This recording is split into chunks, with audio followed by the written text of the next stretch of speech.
श्री कृष्ण। तो धन मोर नित्यानंदा, पति मोर गुरचंद्रा। धन मोर नित्यानंदा, पति मोर गुरचंद्रा। प्राण मोरा युगल किशोरा, अद्वैत आचार वाला। गदाधर मोरा कुप्या, लाला हरि विलासे मोरा। धन मोरा नित्यानंदा, पति मोरा गौरचंद्रा। धन मोरा नित्यानंदा, पति मोरा गौरचंद्रा। प्राण मोरा युगल किशोर,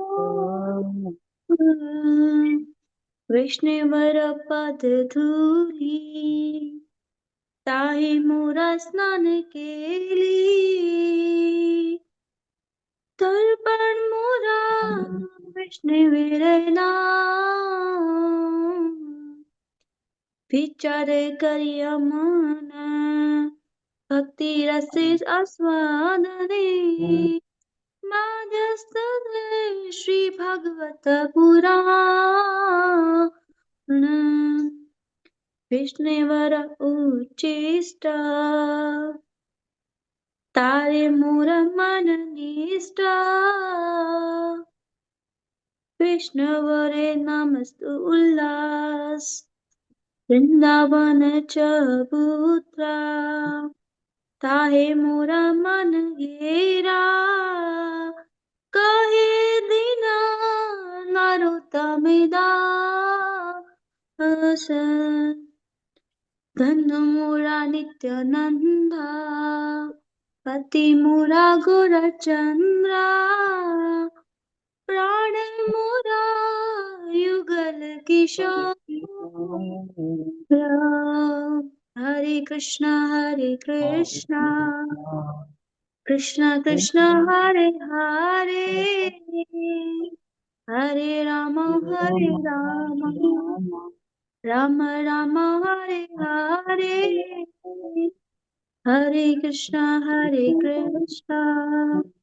कृष्णा कृष्णा हरे हरे, हरे राम राम राम हरे हरे। चलो पंचतत्व की चर्चा।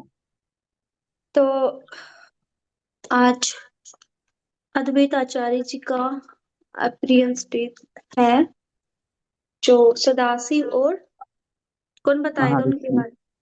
महाविष्णु के अवतार थे। ओके, तो हमारा श्रीमद् भागवतम का श्लोक नंबर 23 चल रहा था।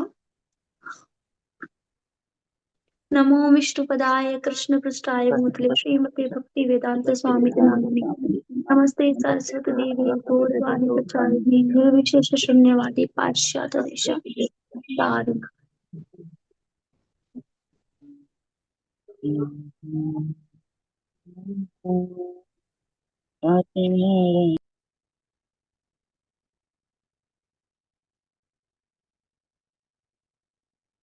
मैं स्क्रीन शेयर करती हूँ ना, क्या हुआ?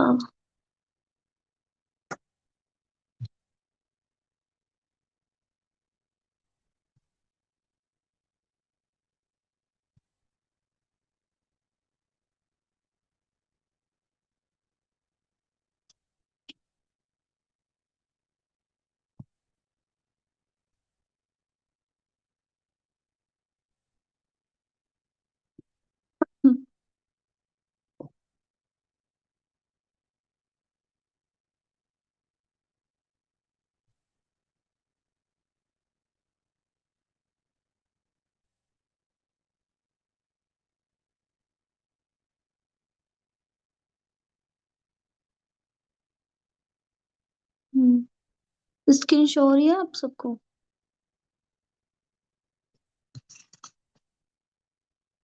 हरे कृष्णा। जी माता जी, शो हो रहा है। अभी बंद होगा। ओके।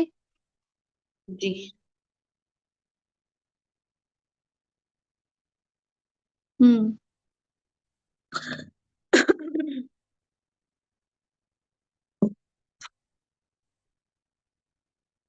तो श्लोक है, 23 श्लोक है।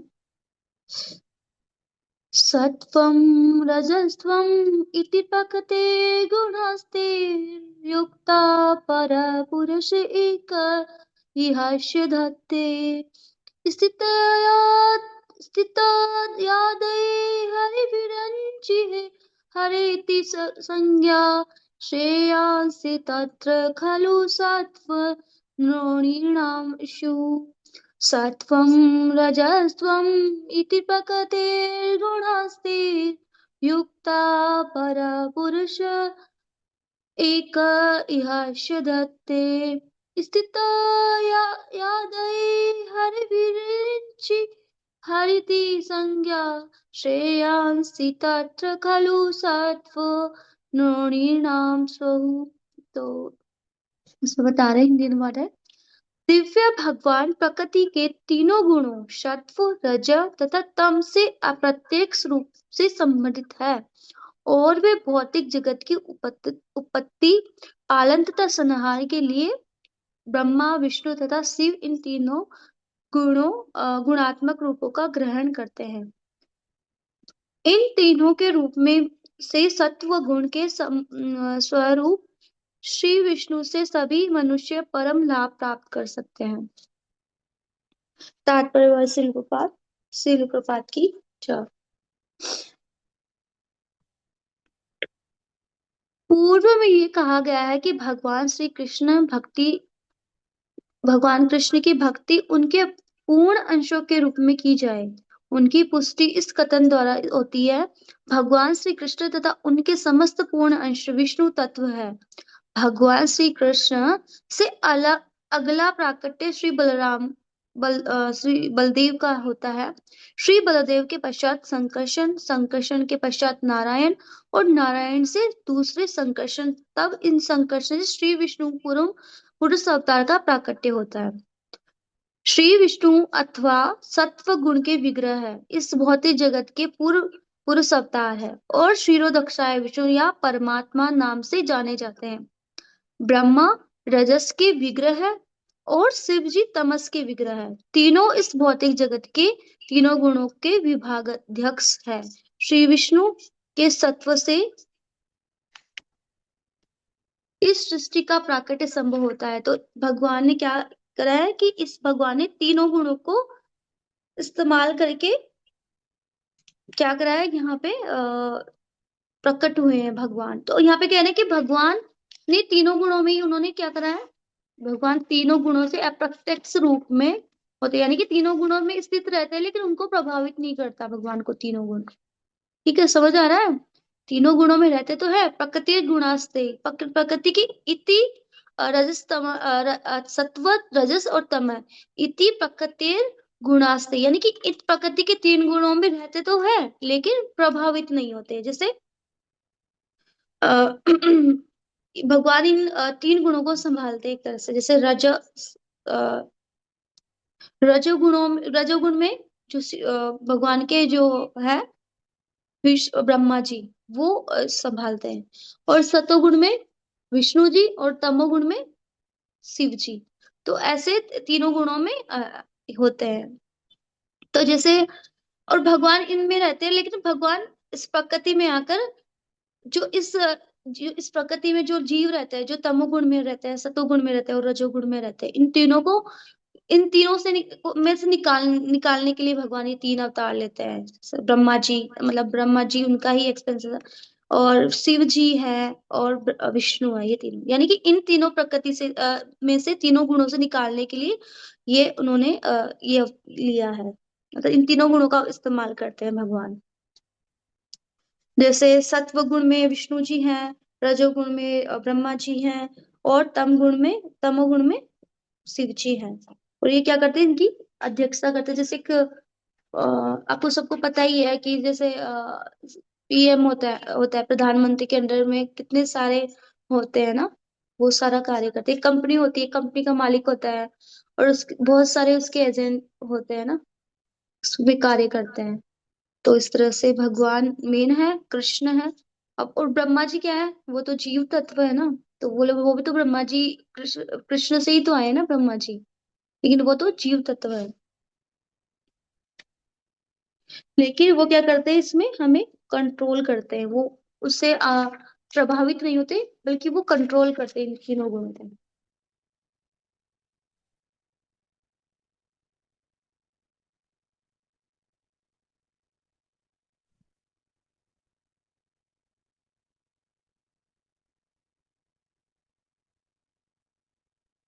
हाँ, जब इस क्या है, विनिष्ट करना होता है, तो शिव अपने तांडव नृत्य से इसे नष्ट कर देते हैं। यानी कि जब सृष्टि होती है, सृष्टि, प्रलय और स्थिति, यानी तीन होता है ना, सृष्टि, प्रलय, स्थिति। जब सृष्टि करनी होती है तो ब्रह्मा जी करते हैं इसकी सृष्टि। वैसे तो सर्जनकर्ता कृष्ण ही है, लेकिन ब्रह्मा जी को उसका एक सेवा दे रखी है ब्रह्मा जी को, तो ब्रह्मा जी सृष्टि करते हैं। फिर प्रलय शिव जी करते हैं, और स्थिति जो देखते हैं वो विष्णु है। तो यहाँ पे बता रहे हैं कि श्री विष्णु के सत्व गुण से इस सृष्टि का प्राकट्य संभव होता है, और जब इस सृष्टि का विनाश होता है तो शिव अपने तांडव नृत्य से इसे नष्ट कर देते हैं। जब शिव जी तांडव करेंगे तो ये प्रकृति, ये जो है सृष्टि, वो नष्ट हो जाएगी। भौतिकवादी तथा अल्प यज्ञ मनुष्य क्रमशः ब्रह्मा तथा शिव की पूजा करते हैं, किंतु विशुद्ध आध्यात्मिकवादी सत्व गुण के रूप में विष्णु की पूजा करके विविध रूपों में करते हैं। किंतु विशुद्ध आध्यात्मिकवादी सत्व गुण के रूप श्री विष्णु की पूजा उनके विविध रूपों में करते हैं। श्री विष्णु लाखों करोड़ों समांश तथा विभिन्नांश रूपों में प्रकट होते हैं। तो बहुत सारे करोड़ों लाखों उनके अंश होते हैं, अंश अवतार होते हैं, विभिन्नांश होते हैं। स्वांश रूप ईश्वर कहलाते हैं, स्वांश होते हैं वो ईश्वर कहलाते हैं, और विभिन्नांश होते हैं वो जीव कहलाते हैं। तो हम कौन है, विभिन्नांश है ना भगवान के। हम विभिन्नांश है, तो हम तो क्या कहलाते हैं, जीव कहलाते हैं। अब कहे कि ब्रह्मा जी भी तो जीव, अब प्रथम जीव तो वही है ना ब्रह्मा जी।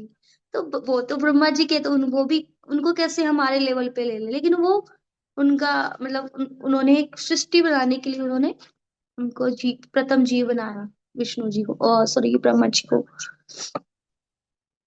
जीव तथा ईश्वर दोनों के ही अपने मूल आध्यात्मिक रूप होते हैं। जीव तथा ईश्वर दोनों के ही अपने मूल आध्यात्मिक रूप होते हैं, दोनों के अपने अपने होते हैं। जीव कभी कभी भौतिक शक्ति के वशीभूत होते रहते हैं, किंतु श्री विष्णु रूप सदैव इस शक्ति को अपने वश में रखते हैं। तो जीव तो क्या होते हैं, इस भौतिक शक्ति के में प्रभावित हो जाते हैं, लेकिन विष्णु नहीं होता। श्री विष्णु कभी इसमें नहीं होते प्रभावित, इसको बल्कि वश में और करते हैं। जब भगवान श्री विष्णु इस भौतिक जगत में प्रकट होते हैं, तो वे माया के वशीभूत बद्ध जीव का उद्धार करने होते हैं। जैसे एक चोर होता है, चोर को पकड़ने के लिए क्या होता है, चोर की तरह ही पकड़ेंगे ना इसको, ऐसा नहीं मतलब क्या इसको बोलते हैं, मतलब एक चोर के साथ चोर की तरह पकड़ेंगे। मान लो एक आप क्लास में, अभी आप सब भगवत गीता पढ़ चुके हो, तो जैसे एक नए स्टूडेंट आए, तो मैं उन नए स्टूडेंटों को मैं नए स्टूडेंट की तरह से ही तो पढ़ाऊंगी ना उनको। मतलब पहले ही थोड़ी ना श्रीमद् भागवतम पढ़ा दूंगी, उनको छोटा छोटा छोटा नॉलेज दूंगी ना। तो ऐसे जैसे चोर को चोर की तरह ही उनको पकड़ना पड़ेगा उसकी तरह ही उसको। जैसे वो छुपा होगा तो उसको छुप के जाके उसको पकड़ना पड़ेगा। तो ऐसे ही इस भौतिक जगत में बहुत सारे तमोगुण में है, रजोगुण में है, और सत्वगुण में है। लेकिन जो तमोगुण में है और रजोगुण में, उनको निकालने के लिए भगवान अपना तमोगुण को रजोगुण तक लाने के लिए ब्रह्मा जी, और रजोगुण से सत्वगुण में लाने के लिए विष्णु जी, यानी कि तमोगुणी लोगों से रजोगुण में, और रजोगुण से सत्वगुण में आएगा। लेकिन ऐसा नहीं है कि डायरेक्ट ही तीनों गुणों को हम पार कर जाएंगे। ऐसे थोड़ी ना, वो तो विशुद्ध हो जाएगा वो, स्टेप बाय स्टेप। पता नहीं पिछले जन्म में हम बहुत ज्यादा तमोगुणी में थे, अब जाके हम रजोगुण में हैं, है ना, फिर सतोगुण में आ जाएंगे, थोड़ा थोड़ा भक्ति में आगे बढ़ते रहेंगे तो। किंतु विष्णु सदैव शक्ति के हमें अपने वश में रखते हैं, रहते हैं। जब भगवान श्री विष्णु इस भौतिक जगत में प्रकट होते हैं तो वे माया के वशीभूत बद्ध जीव का उद्धार करने हेतु आते हैं। ऐसे जीव इस भौतिक जगत में के स्वामी प्रभु बनने की आंतरिक इच्छा लेकर आते हैं। यानी कि इस भौतिक जगत में हम क्यों आते हैं? ऐसा तो नहीं है कि भगवान ने कहा चाहो तुम चले जाओ। वो तो गोलोक का निवासी कोई बोलते हैं कि भगवान की सेवा में करने के लिए भेजते हैं, भगवान खुद भेजते हैं उनको। तो हम तो हमारी इच्छा से आते हैं कि हमें भोक्ता बनना है, हमें एक मालिक बनना है। जैसे भगवान आप हर चीज के मालिक हो, भोक्ता हो, तो हमें भी जाके ऐसी जाना है। अब कहते हैं ना, भगवान ने इस सृष्टि की रचना ही क्यों करी? भगवान ने जब प्रलय आते हैं, इतने भूकंप आते हैं, तो फिर भगवान ने सृष्टि क्यों ही बनाई? भाई अपनी इच्छा थी, इसलिए भगवान ने ये सृष्टि बनाई कि चलो तुम्हें भोगना है, भोग भोग करना है तो तुम जाओ। फिर भगवान ने इस भौतिक सृष्टि बनाई ताकि जैसे हम जैसे जीवों ने जो इच्छा रखी उनके सामने कि हमें भोग करना है, हमें मालिक बनना है ना, किसी जगह का, तो भगवान ने हमें ये भौतिक जगह दे दिया। और इस भौतिक भौतिक जगत में किसी को कंपनी का मालिक बना दिया, किसी को स्कूल का मालिक मालिक बना दिया, किसी को अलग अलग डिपार्टमेंट में उसको मालिक बना दिया ना, किसी को बॉस बना दिया। तो इस तरह से भगवान ने हमारी इच्छा के अनुसार ही वो उन्होंने सृष्टि का बनाया, ताकि हम भोग कर सके और फिर बाद में भगवान के वापस धाम वापस जा सके। तो प्रभु बनने की आंतरिक इच्छा, मतलब हमें, हमारी इच्छा थी प्रभु बनने की, हम भी प्रभु बने। प्रभु यानी, प्रभु का मतलब क्या होता है? स्वामी, स्वामी होता है ना। अतिरिक्त इच्छा लेकर, और इसी प्रकार से प्रकृति के तीनों गुणों में उलझ जाते हैं। हम आते तो है, चलो हम प्रे भी करते हैं, नारद जी को कहते हैं, प्रॉमिस करते हैं, हाँ हम जब निकलेंगे ना गर्भ से, अब नहीं, ये नहीं हुआ जाता, बार बार हम, मतलब इससे मुझे निकालो इसी यंत्रणा से। माँ के गर्भ में कितना दुख झेलना पड़ता है व्यक्ति को। तो रिक्वेस्ट करते हैं, प्रे उससे उनको, नारद जी को प्रे करते हैं हमें निकलना, और फिर प्रॉमिस करते हैं कि नहीं मैं जाके भक्ति करूंगा ये। लेकिन जैसे ही बाहर आते हैं और वही तीनों गुणों में हम फंस जाते हैं, और फिर कभी रजो कभी तमो, कभी रजो तमो, ऐसे हम बार बार करके और वापस इस भौतिक जगत में जन्म मृत्यु के चक्र में फंसते जाते हैं। तो एक तो मैंने सुना था यार कि 84 लाख योनियों के चक्कर काटने से बढ़िया है माला जाप कर लो। माला जाप कर लो, 84 योनियों की के योनि में आकर तुम चक्कर काट रहे हो इस भौतिक जगत में, बार बार 84 लाख सॉरी, 84 लाख योनियों के चक्कर में आप बार बार फंस रहे हो। इससे बढ़िया तुम 16 माला ही कर लो ना, तो क्यों फंसोगे आके इसमें, इस जगत में? तो 16 माला इजी है या 84 लाख योनियों में बार बार आना? अभी हमें लगता है कि हाँ, अभी तो मेरे पास, मेरे से कोई दुख है ही नहीं, है ना, मैं तो खुश हूँ। कई लोग होते भी ऐसे हैं, उनको कहे ना कि तुम्हें जन्म मृत्यु जरा इससे तुम्हें मुक्ति मिल जाएगी इस दुख से, इन दुखों से, जन्म मृत्यु जरा व्याधि से, इस भौतिक जगत में यही तो दुख है। तो बोले कि नहीं नहीं, मैं तो खुश हूँ, मैं तो चाहता हूँ, मैं तो बार बार आऊं, मैं तो मरना ही नहीं चाहता हूँ, मर जाऊं तो मैं फिर से आना चाहता हूँ मनुष्य। तो उसको क्या गारंटी लेगा वो कि वो एक अगले जन्म में मनुष्य बनेगा? नहीं, किसी की कोई गारंटी नहीं है। थोड़ा बहुत पुण्य करेगा, भक्ति करेगा, तो वो मनुष्य योनि में आएगा, अदरवाइज वो मनुष्य योनि में आ ही नहीं सकता। अगर वो तमोगुण में स्थित रहेगा तो वो बिल्कुल नहीं आएगा। तमोगुण में भी स्थित रहकर भी उसने ऐसा कार्य करा तो वो भक्ति नहीं कर पाएगा फिर। जैसे हम देखते हैं कि अफ्रीका में बहुत सारे जंगलों से वीडियोस आते हैं, तो वो कच्चे बंदर को भी खा जाते हैं, कच्चे बंदर का मांस भी खा रहे होते हैं। तो उनकी जो स्थिति आज है वो इसलिए तो है क्योंकि उन्होंने वो बहुत ज्यादा तमोगुण में थे, उन्होंने बहुत मांस वगैरह खाया था। फिर से उन्हीं को वैसा ही परिवार मिलता है, जिसकी जैसी इच्छा होगी अंत काल में, जो ही इच्छा होगी उसको वैसा ही परिवार मिलेगा, वैसा ही स्थान मिलेगा जहाँ पे वो खाए। हाँ, किसी की सुकृतियां होती है तो उस परिवार में से रहकर भी वो निकल जाएगा और वो भक्ति करने लग पड़ेगा, है ना।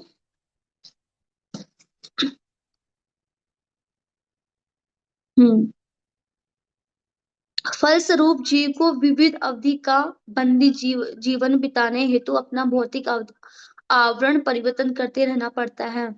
फलस्वरूप फलस्वरूप जीव को विविध अवधि का बंदी जीवन, ये हमारा एक बंदी जीवन, एक ये जेल है, इस जेल में हम बंदी है। हम सोचते हैं कि हम तो फ्री है भाई, मैं तो किसी के कंट्रोल में नहीं रहता, नहीं रहती, मैं तो अपना खुद देखता हूँ। भाई हम, प्रकृति हमें रस्सी से जकड़ रखी है।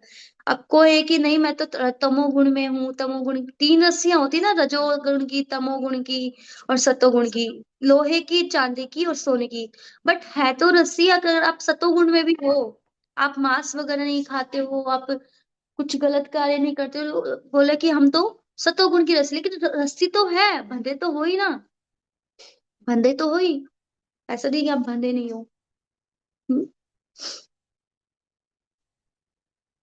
तो आगे से बता रहे हैं, तो उनसे कैसे छूटा जाएगा। फिर पहले हम तमोगुण से रजोगुण में, रजोगुण से सतोगुण में, सतोगुण से फिर हम क्या आ जाएंगे, शुद्ध सतोगुण में जाएंगे, है ना, निर्गुण, जहाँ पे मतलब कोई गुण नहीं है, फिर बियॉन्ड, इन तीनों गुणों से बियॉन्ड चले जाएंगे।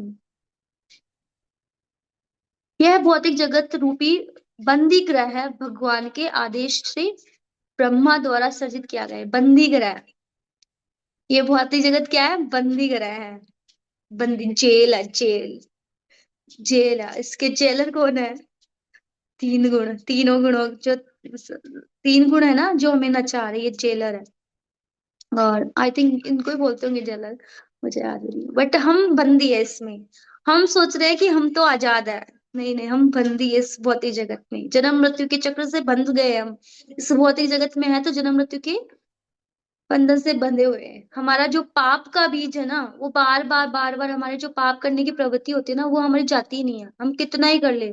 हम पहले कभी सत्वगुण में होते हैं, सुबह टाइम हम सत्वगुण में रहते हैं, दोपहर में हम रजोगुण में, यानी कि सुबह के टाइम तो हम मतलब भक्ति कर लेते हैं ये वो, दोपहर में थोड़ा घर का हमारा सारे विचार हो जाते हैं। आप सुबह भी देखा करो, जब जपा करते हो ना सुबह के टाइम, अगर 4 बजे आप जपा करोगे, आपके माइंड में एक भी चीज ऐसे फालतू नहीं आएगी, आपका इतना अच्छा जपा होगा।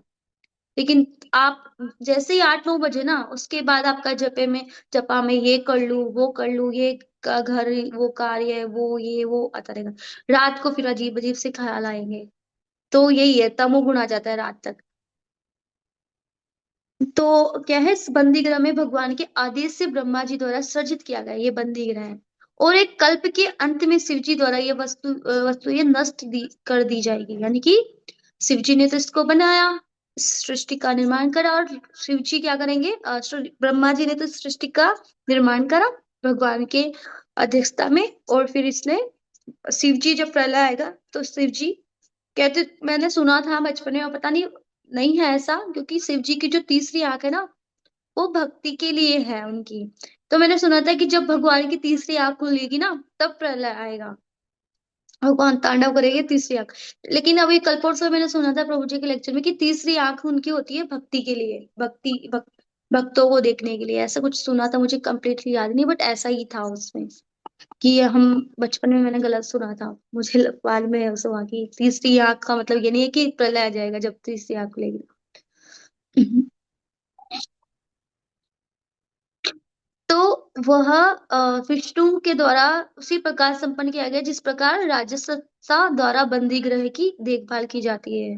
जैसे अभी जेल है अपने, तो जैसे जेल है ना, हाई कोर्ट उस चीज को देखता है, वैसे ही भगवान उस जेल को देखते हैं। हाँ, अतएव जो भी व्यक्ति जन्म मृत्यु रोग तथा वृद्धावस्था से संतापों से भरे संसार रूपी बंदी गृह से छूटना चाहता है, उसे ऐसी मुक्ति के लिए भगवान विष्णु को प्रसन्न करना चाहिए। यानी कि इस बंदी गृह में क्या क्या है, जन्म मृत्यु, जरा, रोग, जरा, व्याधि, यानी कि जन्म होगा, बार बार जन्म लेंगे, मृत्यु होगी, फिर जन्म लेंगे, मृत्यु लेंगे, फिर इसी के बीच में दो चीजें आएगी, पहले व्याधि, यानी कि रोग, बीमारी आएगी, और फिर वृद्धावस्था। कितना ही आप देखोगे, जो एक्ट्रेस होती है ना, कितना वो करते हैं, इंजेक्शन लेते हैं, है ना, वो क्या करवाते हैं, क्या बोलते हैं उसको, प्लास्टिक सर्जरी करवा के अपने आप को जवान, तो क्या उनका उनको मृत्यु नहीं आएगी? आकी मृत्यु तो, ऐसे नहीं तो बूढ़े होने से मृत्यु आती है। एक वो थी क्या नाम था, मुझे याद नहीं आ रहा उसका। शेफाली करके थी एक, वो कांटा लगाए पहले बहुत फेमस हुआ था एक सॉन्ग, हम खूब डांस करते थे उसमें। तो उसमें थी वो एक शेफाली जरीवाला, इतनी सुंदर थी, इतना उसने अपनी बॉडी को मेंटेन कर रखा था, इतना मतलब नहीं रहा, पकड़।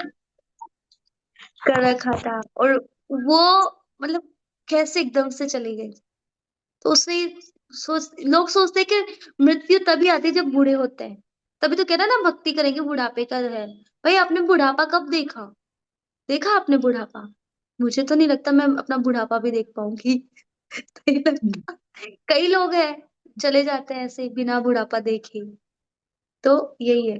तो जन्म मृत्यु और रोग तथा वृद्ध अवस्था जैसे संतापों से भरे इस संसार रूपी बंदी गृह से छूटना चाहता है, उसे ऐसी मुक्ति के लिए क्या करना पड़ेगा? भगवान विष्णु की शुद्ध भक्ति करनी पड़ेगी। समझ में आया? ठीक है। हम्म। तो वह श्री ब्रह्मा, श्री शिव, इस इंद्र, वरुण जैसे विभिन्न देवताओं से क्षणिक सुख के लिए तत्व संबंधी सुविधाओं की याचना कर सकता है। यानी कि सॉरी, किंतु यदि कोई इस भव रूपी बंदी ग्रह से जीवन को चालू रखना चाहता है तो वह क्या करेगा? श्री ब्रह्मा, शिव, इंद्र, वरुण जैसे विभिन्न देवताओं से क्षणिक सुख के लिए तत्व संबंधी सुविधाओं की याचना करता रहेगा। अगर जिस व्यक्ति को इस भौतिक जगत में रहना है तो क्या करेगा वो? ब्रह्मा जी, शिव जी, है ना, इनसे वरुण, सूर्य देव, इनकी वो उपासना करता रहेगा, इच्छाएं करता रहेगा, हमें ये चाहिए, हमें ये चाहिए, वो चाहिए, वो चाहिए, करते करते उस बंदी गृह में पड़ा रहेगा। और सुख, क्षणिक सुख, यहाँ पे क्षणिक सुख का है। क्षणिक सुख का मतलब होता है थोड़ी देर के लिए। अब जैसे हम देखते हैं, दही भी रखा है उसने, पानी डाल के। Okay, sorry. तो वो क्या करते हैं इसमें, मैं कहाँ थी? क्षणिक सुख के लिए, यानी थोड़े देर के सुख के लिए, है ना, थोड़ा सा सुख मिलेगा। और वो देवी देवताओं के संगति में जाएंगे, फिर बाद में क्या होगा? सुख खत्म हुआ, फिर वो जाएंगे विष्णु गणेश जी के पास। गणेश जी ने एक सुख दिया, सुख खत्म हुआ, फिर गणेश जी ने सुनाई नहीं करी, फिर जाएगा हनुमान जी के पास। तो ऐसे छोटे छोटे सुख के लिए जाएगा वो देवी देवताओं के पास, क्षणिक सुख के लिए। और देवी देवता दे भी देंगे, कहाँ से देंगे? उसके पुण्य में से, जो उसका पुण्य होगा। और भगवान देते कहाँ से ये देवी देवता? उनको शक्ति कहाँ से मिलते है? कृष्ण से ही तो शक्ति मिलती है उनको, ये सब वरदान उन्हीं के तो है। वो मतलब बहुत ऊपर लेवल है उनका, बहुत मतलब, वो तो भगवान की वो है ना, एजेंट है ना वो तो, उनमें भी तो पावर है ना। बट पावर है तो इसका मतलब ये नहीं है कि हम उनकी भक्ति करें, नहीं। हाँ, उनकी रिस्पेक्ट करना है, बट उनकी भक्ति नहीं करनी। उनकी भक्ति नहीं करनी, ना उनसे कुछ मांगना है, क्योंकि वो क्या देते हैं? अस्थाई देते हैं हमें, जो भी देते हैं क्षणिक, थोड़ी देर के लिए। जैसे एक होता है ना खिलौना, खिलौना दे दिया राजी करने के लिए, और वो खिलौना टूट गया, फिर बाद में उस बच्चे का वहां वहां वहां फिर से रोने लग जाएगा वो बच्चा। उधर है, एक सेकंड।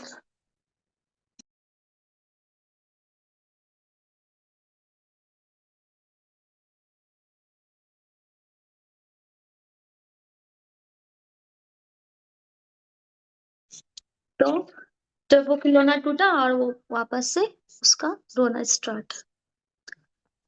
तो ऐसे ही क्षण भर के लिए जो इच्छाएं पूरी कर देते हैं भगवान हमारी, और कोई फिर बाद में। लेकिन भगवान कृष्ण कहते हैं ना, भगवत गीता के 9 चैप्टर के 22 श्लोक में, कि जो भी आवश्यकता होती है मैं उसको पूरा करता हूँ, और जो उसके पास है मैं उसकी रक्षा करता हूँ, ऐसा श्लोक है ना। योगम ऐसा कुछ श्लोक मुझे, योगम स्वा ऐसा कुछ है। तो किसी को याद है ये वाला श्लोक? हरे कृष्णा। हरे कृष्ण। हम ऑडिबल माता जी? Yes yes yes. माता जी 9.2 तो माता जी वही है ना कि आ, अनन्यास चिंतयान्तो माम ये जना प्रयुपाशते तेषां नित्यभयुक्तानां योगक्षेमं वहाम्यहम्। हाँ या है योग ना, से। कि जो हाँ उनकी नीड्स है उनको फुलफिल करता हूँ और जो भी उनके पास है उसको मैं मतलब बचा के रखता हूँ। हाँ। बट यहाँ नीड्स की बात हुई है, नॉट डिजायर्स। यस डिजायर, एक तो ये लोग उस है चीजों को कि समझ यहाँ नहीं पे पाते। नीड्स की, हाँ नीड्स की बात हुई है कि उसको क्या जरूरत है। डिजायर तो हमारी बहुत सारी है ना। मेरे पास एक बड़ा सा बंगला हो, है ना, बड़ी सी कार हो, ये ये हो गई डिजायर। और नीड होगी कि चलो छोटी कार में भी चल जाएगा, यहाँ से मंदिर तो जाना है ना इसको, तो भगवान उसको कर। चलो एक छोटे से घर में भी रह सकता है, इसको तो रहना है, खाना है, जो भी है ना, ये है। तो इस तरह से, तो अब देखा जाए तो एक, हमारे पास क्या नहीं है, देखा जाए तो क्या नहीं है हमारे पास, भक्ति नहीं है। तो भगवान हमें भक्ति देंगे, है ना, भक्ति देंगे। और इस भक्ति की हम क्या करेंगे, जो हमारे पास क्या है, होप, एक होप मान लो, या भक्ति करने की इच्छा मान लो, उसकी रक्षा करेंगे कि ये और अच्छे से भक्ति करें, या इसकी जो जितनी भी भक्ति है उसकी रक्षा करेंगे। तो अगर समझे जाए तो क्योंकि भगवान तो हमें डिजायर की तो कभी बात ही नहीं करते ना, कि डिजायर, भगवान के लिए तो क्या है, भक्ति भक्ति होनी भक्ति। भगवान तो भक्ति की भाव की, यही तो समझते हैं ना भगवान तो, प्रेम भक्ति से ही तो समझते हैं भगवान, सेवा से।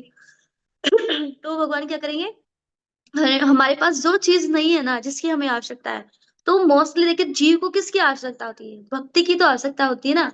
सब कुछ है वो इधर उधर करके, वो खाना पीना सबका जुगाड़ तो कर लेगा, लेकिन भक्ति नहीं मिलेगी ना उसको, तो भगवान हमें भक्ति देंगे। भक्ति देंगे, इतनी भक्ति देंगे कि हम भगवान तक, उन तक पहुंच सके। और जो हमारे पास भक्ति है उसकी उसकी रक्षा करेंगे, है ना। और ऐसा नहीं है कि भगवान हमारी आवश्यकता पूरी नहीं करते, भगवान अपने भक्त को कभी भूखा नहीं रखते। अब जैसे सन्यासी होते हैं, सन्यासी, वो सब कुछ छोड़ के भगवान के प्रचार में लगे रहते हैं, क्या वो भूखे रहते हैं? नहीं रहते वो बिल्कुल, बल्कि उनको हमसे भी अच्छा प्रसाद मिलता है उनको तो। मतलब इतना सारी वैरायटी मिलती है ना, एक जब गुरु महाराज वगैरह आते हैं तो माता जी वगैरह इतनी सारी वैरायटी, 30 30 35 35 वैरायटी बना लेती है उनके लिए। जब कोई आते हैं ना गुरु महाराज वगैरह, सन्यासी वगैरह, इवन ब्रह्मचारी भी होते हैं कोई, उनके लिए आल्दो वो पाते नहीं है इतना, बिकॉज वो तो सिंपल प्रसाद पाते हैं ना। बट बता रही हूँ कि उनको इतना मिलता है, ये है भी, कि अगर कोई आपके शहर में, आपके नगर में कोई सन्यासी आए, है ना, अ, अरे इसका वो खत्म हो गया क्या, क्या बोलते हैं, स्क्रीन शेयर, सॉरी। जी माता जी दे दो। कितनी देर हो गई स्क्रीन में हुए? वो क्योंकि 5 6 मिनट। मैंने ध्यान नहीं दिया, सॉरी। मैं तो बुक से पढ़ रही हूँ आज। तो उसमें मैंने पढ़ा था कि अगर आपके आसपास में, आपके, है ना, कहीं पे भी सन्यासी है ना, तो जितने दिन वो सन्यासी वहां रुके, आपके गांव में, आपके शहर में, आपके जहाँ पे भी, उतने दिन उस उन सन्यासी को आपको भोजन की व्यवस्था करनी चाहिए, अपने घर आमंत्रित करना चाहिए। क्योंकि उनके पास तो वो तो सब कुछ छोड़कर अपने भगवान की सेवा में लग गया ना। तो एक वहां के आसपास के जो लोग होते रहते हैं, उनका फर्ज बनता है सन्यासी को प्रसाद खिलाना, है ना। तो कहाँ थे हम, श्री भगवान की पूजा भक्ति में सेवा द्वारा ही संभव है, किंतु यदि कोई ये हो गया था इस हाँ, किंतु कोई भी देवता बंदी बंदी जीव को इस जगत के बद्ध जीव से मुक्त नहीं कर सकता, बद्ध जीवन से मुक्त नहीं कर सकता कोई भी देवी देवता, ठीक है। मात्र भगवान विष्णु ही ऐसा कर सकते हैं, अतएव परम लाभ भगवान विष्णु से ही प्राप्त किया जा सकता है। केवल विष्णु की सतोगुण से ही हम क्या कर सकते हैं, शुद्ध सतोगुण में जा सकते हैं। तो अब यहाँ पे एक वर्ड आया, तो आपका ये होमवर्क मान लो, एक अगर होमवर्क मान लो, या अगर अभी पता है तो आप बता सकते हो। में इसमें आया ना, स्थित स्थित यादई हरि विरंची, तो हरि किसके लिए यूज हुआ है, हरि, और विरंची, विरंची किनको कहते हैं?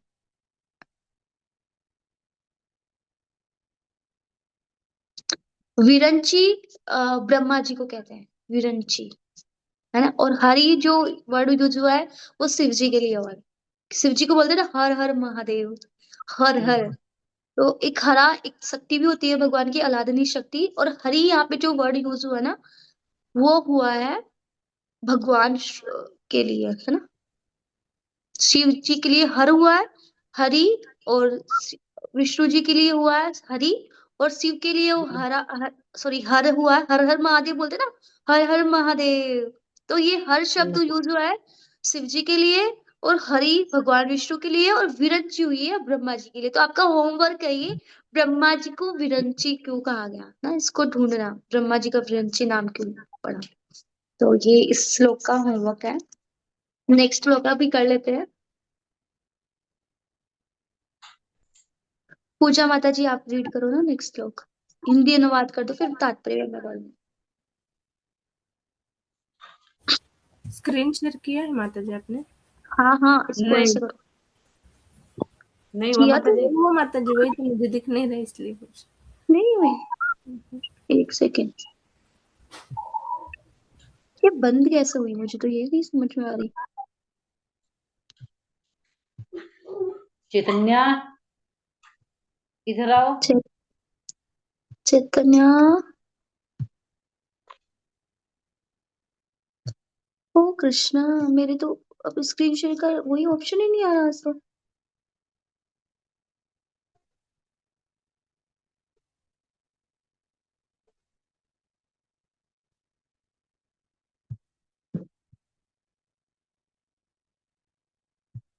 एक सेकेंड माता जी, मैं इसका स्क्रीन शेयर का ऑप्शन ही पता नहीं आ गया।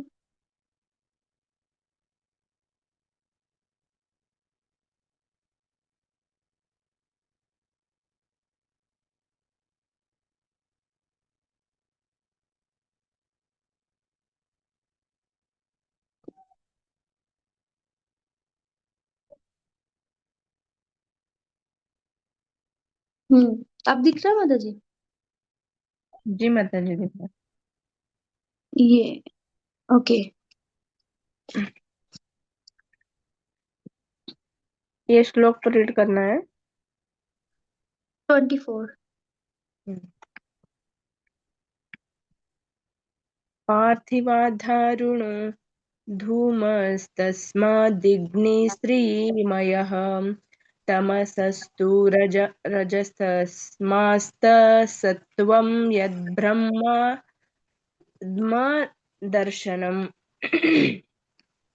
अग्नि काष्ठा मृदा का रूपांतर है, लेकिन काष्ठा से बेहतर धुआं है। अग्नि उससे भी उत्तम है, क्योंकि अग्नि से वैदिक यज्ञों से हमें श्रेष्ठ ज्ञान के लाभ प्राप्त हो सकते हैं। इसी प्रकार रजोगुण तमोगुण से बेहतर है, लेकिन सत्वगुण सर्वश्रेष्ठ है, क्योंकि सत्वगुण से मनुष्य परम सत्य का साक्षात्कार कर सकता है।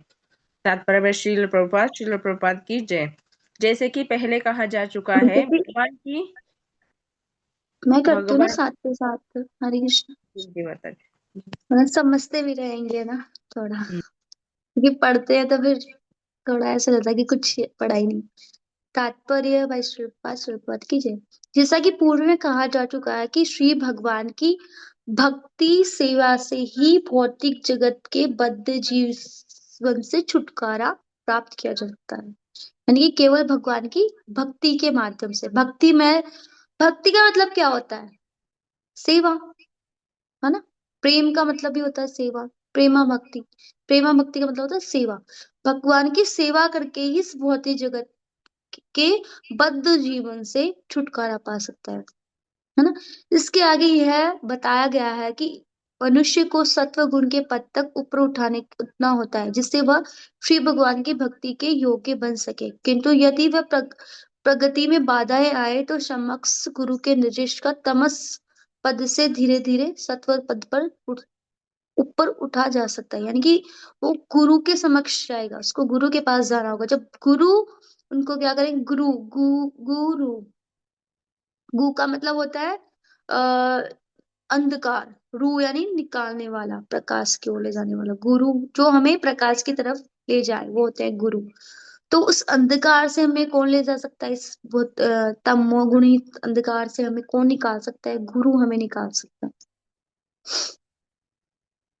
तो गुरु के निर्देश से तमस पद से धीरे धीरे सत्व पद तक हम उठ पाएंगे।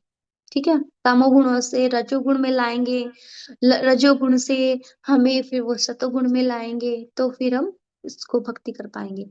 अतः निष्ठावान व्यक्ति को चाहिए कि प्रगति के लिए प्रामाणिक दक्ष गुरु के पास जाए, तो उसे तमस रजस या सत्व की अवस्था से मुक्ति पद तक ले जा सकते हैं। जैसे अब इसमें बताया कि दारुण, दारुण यानी लकड़ी, तो पृथ्वी से हमें क्या प्राप्त होता है, उस पृथ्वी से हमें प्राप्त होता है अग्नि, अग्नि से फिर क्या होता है, धुआं, और फिर क्या होता है, अग्नि सॉरी, पृथ्वी से हमें लकड़ी प्राप्त होती है ना, और लकड़ी से धुआं आता है, धुआं के बाद क्या होती है, अग्नि जलती है। तो इसमें तीनों में से श्रेष्ठ कौन सी है, श्रेष्ठ क्या है इस तीनों में, श्रेष्ठ है धुआं, क्योंकि धुआं से हम क्या कर सकते हैं, आग, खाना पका सकते हैं आग से, आग सॉरी, अग्नि, मैं कंफ्यूज हो रही हूँ कृष्णा। इसमें सबसे श्रेष्ठ है अग्नि, अग्नि है, ठीक है। पृथ्वी से हमें क्या मिलेगा, लकड़ी अग्नि, मिलेगी, लकड़ी, लकड़ी से धुआं आएगा, और धुएं से बाद में अग्नि है, धुआं होगी तो अभी तो आग जलेगी ना। पहले जब जंगल में आग लगती है तो पहले धुआं ही तो दिखाई देता है ना, बाद में फिर अग्नि आग भभकती है।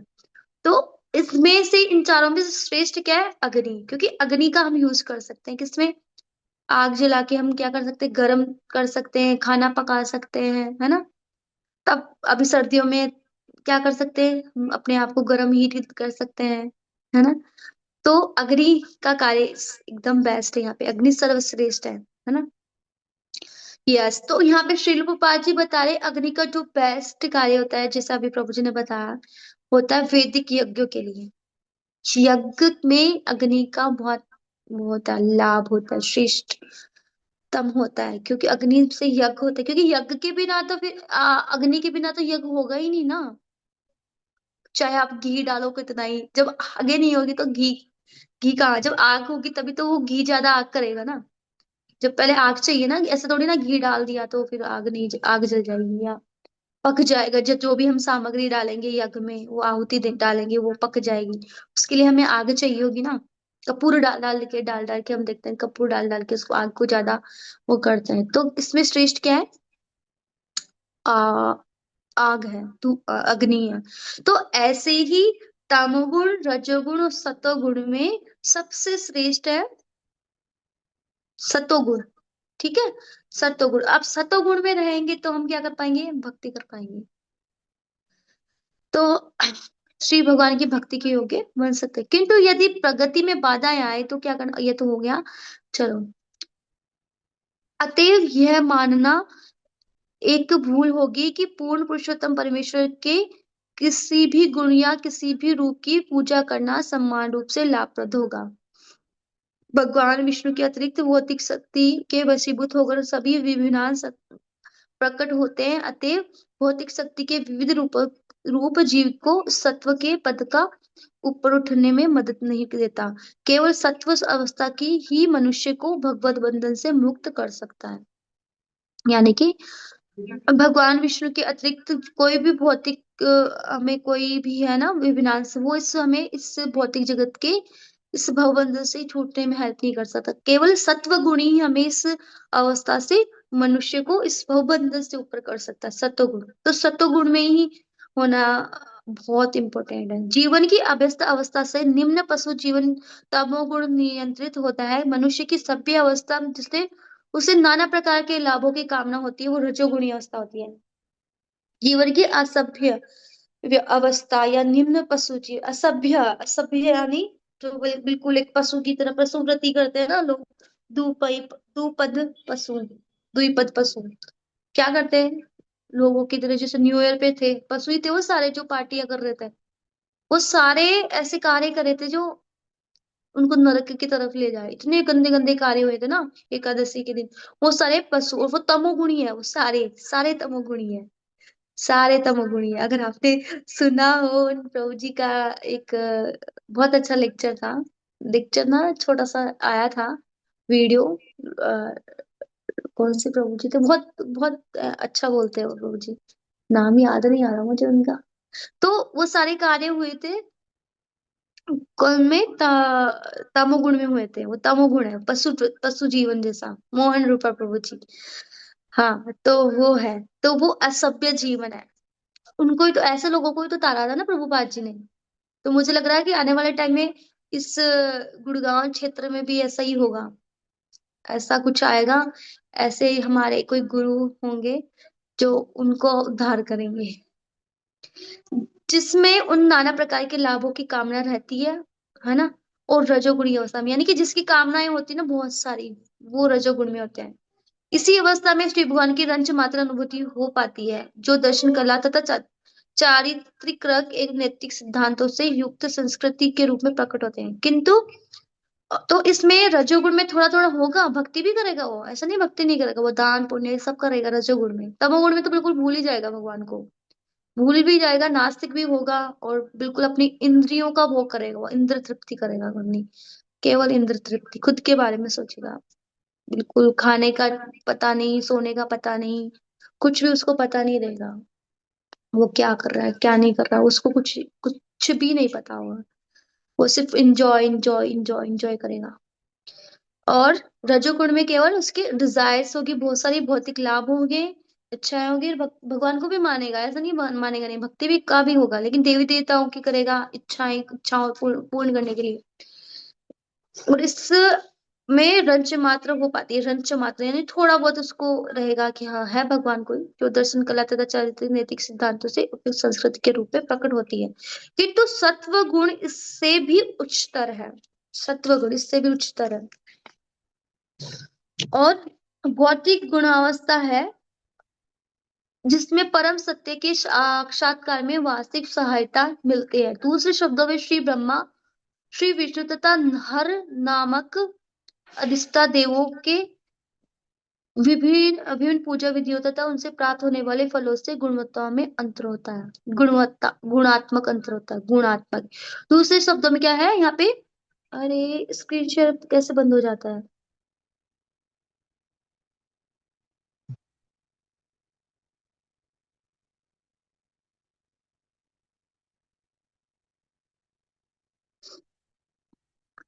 क्या होता है, क्या था। हम्म दूसरे शब्दों में श्री ब्रह्मा श्री विष्णु तथा हर नामक देवों की विभिन्न पूजा विधियों तथा उनसे प्राप्त होने वाले फलों से गुणात्मक अंतर होता है, यानी कि भगवान से प्राप्त हो एक फल, और एक इन देवी देवताओं से इनसे प्राप्त हो, उनमें क्या होता है, गुणात्मक गुणों में अंतर होता है। जैसा बताया था ना, क्षणिक होता है वो, गुण होते हैं, क्वालिटी क्वालिटी अच्छी नहीं होती है, और हमें चाहिए क्वालिटी अच्छी चाहिए ना, बट उनमें क्वालिटी नहीं होती। ठीक है, तो कितना हो गया, एक श्लोक और करे, बताइए।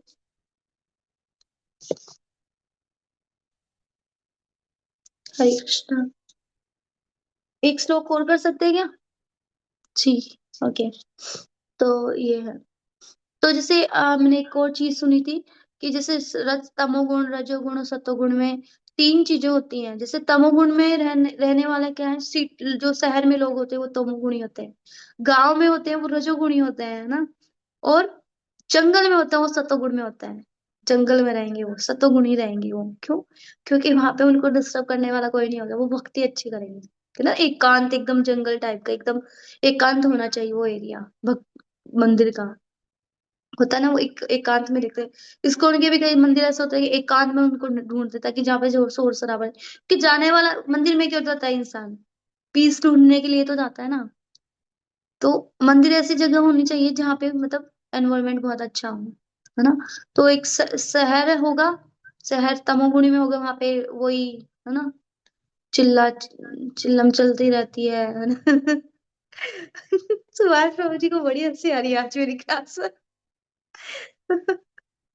और गांव में होता है थोड़ा ठीक रहता है, गांव गांव में। लेकिन और इससे श्रेष्ठ होता है जंगल। जंगल जैसे वृंदावन, आजकल वृंदावन, अब वृंदावन को अभी भी देखे तो हमारी नजरों से हम नहीं देख पाते वृंदावन को, है ना। लेकिन ऐसा तो देखा है कि हम जब वृंदावन होकर आते हैं ना, हमारी भक्ति ना सातवें आसमान पर होती है। वो अलग बात है कि घर आके हम वही तमोगुण में आ जाता है, लेकिन वृंदावन में होता है भक्तों के साथ में, भक्तों के संग में बहुत अच्छी हमारी भक्ति चलती है। तो नेक्स्ट श्लोक है, सुभाष प्रभु जी रीड करेंगे।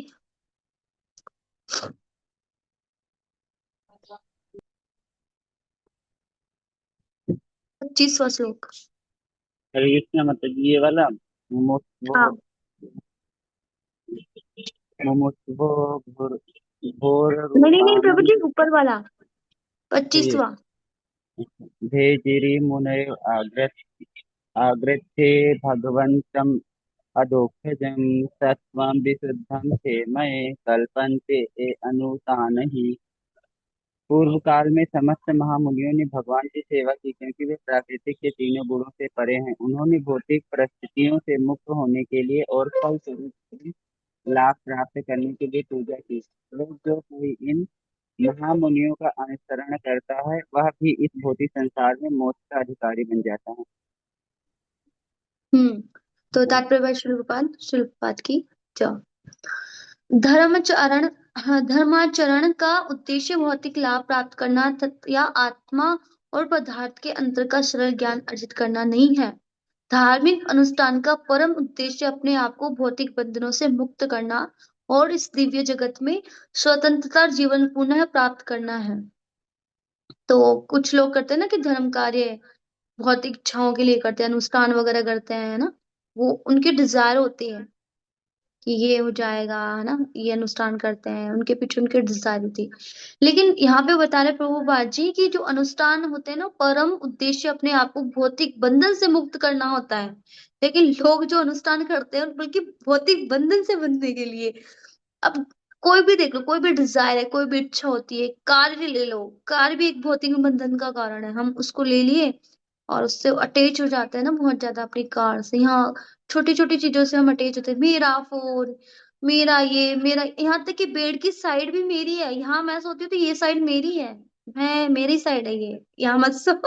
ये तकिया मेरा है, ये तकिया मेरा है, ये तकिया क्यों लगा, ये कंबल मेरी है। अब इन चीजों से भी हम आसक्त हो जाते हैं। तो लेकिन जो भक्ति है भगवान से, भौतिक बंधन से हमें मुक्त करना, हम तो छोटी छोटी चीजों से आसक्त हो जाते हैं ना, बंधन बांध लेते हैं कि मेरा, है ना। सब कुछ मान्यता पे आधारित है। वो माता जी कहते हैं, वृंदा माता की सब कुछ, महाराज जी भी कहते हैं मान्यता पर आधारित, मान लिया, मान लिया, मेरा सब कुछ मेरा है, तो मान लेते हैं ना। जहाँ श्री भगवान की प्रधान रहती है, अतएव धार्मिक निर्माणों का संचालन स्वयं श्री भगवान द्वारा ही होता है, तथा धर्म का उद्देश्य महाजनों अर्थात श्री भगवान के अधिकृत प्रतिनिधियों के अतिरिक्त और कोई नहीं जानता। श्री भगवान के ऐसे बाहर विशेष प्रतिनिधि है जो धर्म के उद्देश्य से परिचित है। 12 प्रतिनिधि कौन है? 12 महाजन प्रतिनिधियों के, वही है ना, 12 महाजन की बात करें ना यहाँ पे, जो धर्म के उद्देश्य से परिचित है और फिर सभी श्री भगवान की दिव्य सेवा में संलग्न रहते हैं। जो मनुष्य अपना हित चाहते हैं, उन्हें इन महाजनों का अनुसरण करना चाहिए और उनसे परम लाभ प्राप्त करना है। तो आपका होमवर्क है ये, विरंची ब्रह्मा जी का नाम क्यों था उनका बताना है, और 12 महाजनों के नाम आपको ग्रुप में पोस्ट करने हैं, ठीक है। तो ये है, तो उनका हमें क्या करना चाहिए? अनुसरण करना चाहिए, उनसे परम लाभ प्राप्त करना चाहिए। तो ये है। तो जैसे अब यहाँ पे बता रहे हैं ना कि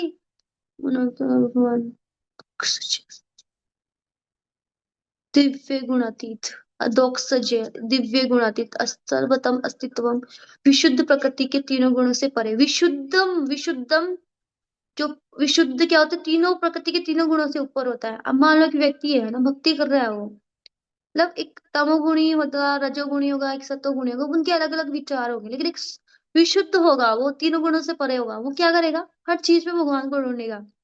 वो खाएगा, पिएगा, पानी के स्वाद में भी भगवान को, और भगवान इतने कृपालु है, इतने कृपा निधि है, हर हर चीज में वो एक भक्त भी नहीं होगा ना, एक अभक्त को भी वो मतलब करा सकते हैं अनुभव अपने आप को, अगर वो ठीक है तो। भगवान हर चीज में है। पानी का स्वाद तो एक तमोगुणी लोग भी लेता है ना, अभक्त भी तो लेता है ना, पानी पीता है, तो भगवान उसको भी अनुभव कराते हैं कि वो पानी का जो टेस्ट है। तो भगवान हर चीज में अनुभव कराने का प्रयास करते हैं सबको, लेकिन हम कर ही नहीं पाते, हमें याद नहीं रहता। लेकिन जो सत्व विशुद्ध भक्त में रहेगा ना, विशुद्ध तीनों गुणों से परे रहेगा, निर्गुण है ना, वो इनका कर पाएगा। तो वो जैसे देखेगा ना, वो उस छत पे जाएगा ना, छत पर जब देखेगा तो उसको रिमाइंड होगा कि द्वारिकाधीश, जब भगवान कृष्ण द्वारका में छत पर आते होंगे तो कितने स्मार्ट लगते होंगे ना, कितने सुंदर लगते होंगे वो, है ना, यू कितने स्मार्ट लगते होंगे, है ना। उसके विचार में यही आएगा कि भगवान कितने सुंदर दिख, वो हर चीज को देखेगा, है ना। किसी की आंखें देखेगा, अब जैसे हिरण की आंखें होती है, राधा रानी की जो आंखें है ना, वो हिरण की तरह चमकने वाली होती है। तो जब ऐसे देखेगा तो उनको श्रीमती राधा रानी याद आएगी, है ना। वो हर चीज को, जिसको भी देखेगा उसको भगवान का स्मरण होगा, है ना। उसको हर चीज में, आल्दो वो भी थे, कौन, कंस था। कंस को भी जब वो काली मिर्च देखता था ना, वो कहता ओ तेरी कृष्णा, कृष्णा, कृष्णा नजर आते हैं। उनका भाव अलग था, शत्रुता का भाव था, लेकिन स्मरण तो भगवान का था ना। वो काली मिर्च को देखे कि कृष्णा कृष्णा कर देख, वो कृष्ण कृष्ण ऐसे डर जाते थे, वो रात को भी डर जाते, उठ उठ के उनको कृष्ण कृष्ण इतना स्मरण में थे, है ना। तो ऐसे जो विशुद्ध भक्ति में रहेगा, तो वो हर पल हर क्षण भगवान का स्मरण करेगा, प्रत्येक चीज में भगवान का स्मरण करेगा, वो भूलेगा ही नहीं भगवान को। हर चीज में कोई डांट भी रहेगा तो उसको भगवान का ही स्मरण आएगा, उसको हर चीज में उसको भगवान का स्मरण आएगा। तो ऐसे, तो जो धर्म उद्देश्य परिचय, तो ये श्लोक भी हो गया। तो ये तो बाकी नेक्स्ट श्लोक हम करेंगे, बहुत अच्छे अच्छे श्लोक है इसमें। तो एक जो मेरा एक फेवरेट है वो भी आएगा, वासुदेव परा वेदा वासुदेव परामखा। तो ये श्लोक हम कल करते हैं क्लास, और मैं कल नोट्स तैयार करती हूँ नित्यानंद प्रभु के बारे में, कुछ मैं नोट करूंगी। मुझे इतना कुछ तो नहीं आता, बट मैं कोशिश करूंगी, जब हम उनकी मतलब जब हम करते हैं ना उनका बारे में, है ना, बात मतलब चर्चा करते हैं, तो अलग ही आनंद आता है ना। तो थैंक यू सो मच। आज मुझे लगता है कि मुझे इसी टाइम क्लास करनी चाहिए, इतने सारे भक्त आ जाते हैं। ओके, किसी का कोई प्रश्न है तो मैं कोशिश करूंगी, अदरवाइज नहीं आएगा तो मैं किसी और प्रभु जी से या माता जी से पूछ के है उससे बताने का प्रयास करूँ।